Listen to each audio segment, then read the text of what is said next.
या वर्षी पावसाला लवकरच चालू झालाय, त्याच्यामुळे आमच्याकडे रानटी भाजी उगवायला सुरुवात झाली. म्हणून आज आम्ही रानटी भाजीचा बेत बनवतोय. कुवाळ्याची भाजी या भाजीला बोलतात. आज आम्ही ती बनवणार आहोत.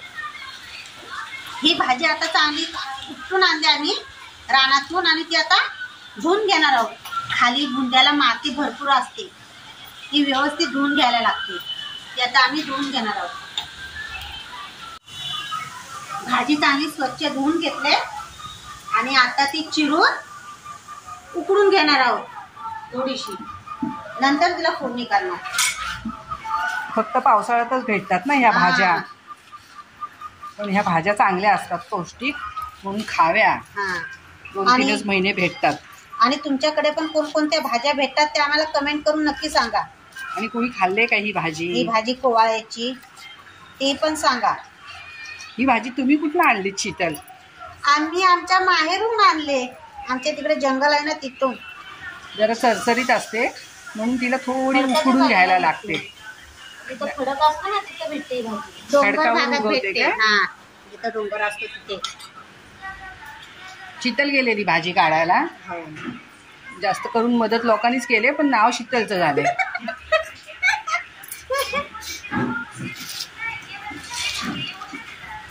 सोपी आहे, पटकन होईल, वेळ नाही लागत. काही लोक तिळकुट बनवून पण करतात. आपण एकदा तिळकुटात पण दाखवू. आता ही उकडणार काय? हा, ही भाजी उकडून घेणार आणि पिळून घेणार.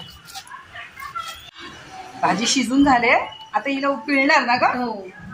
पिळून काढायची, पाणी काढून घ्यायचं आणि पिळून घ्यायची. आज शिल्पाचा उपवास आहे, ती नाही खाणार, पण आम्ही खाणार आहोत. आमची मजा आहे. टेस्टी लागते भाजी. उकळलेली भाजी गाळून घ्यायची, सगळं पाणी काढून टाकायचं आणि मग पिळून घेणार ना परत. भाजी आता उकळून घेतली आम्ही. आता फोडणीची तयारी करायची आहे. त्याच्यासाठी तेल चांगलं तापलंय आणि लसूण कांदा फोडणीला टाकायचा आहे. फक्त साध्या पद्धतीचीच भाजी करायची, पण एकदम टेस्टी होते. लसूण चांगली लाल झाली तेलामध्ये की आपण हिंग टाकणार आहोत त्याच्यामध्ये. आता कांदा टाकून घ्यायचा आहे.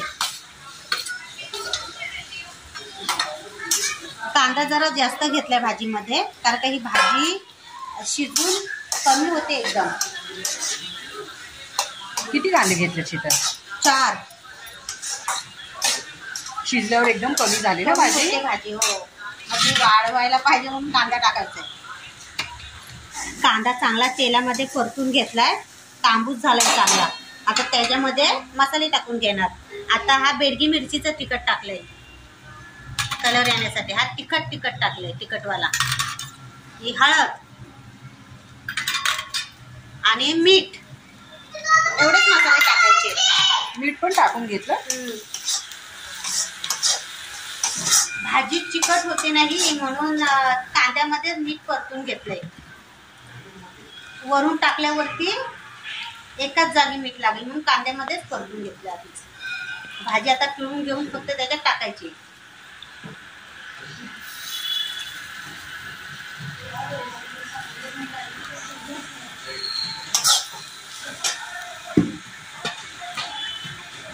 ती भाजी होती एकदम कमी झाली आहे ना.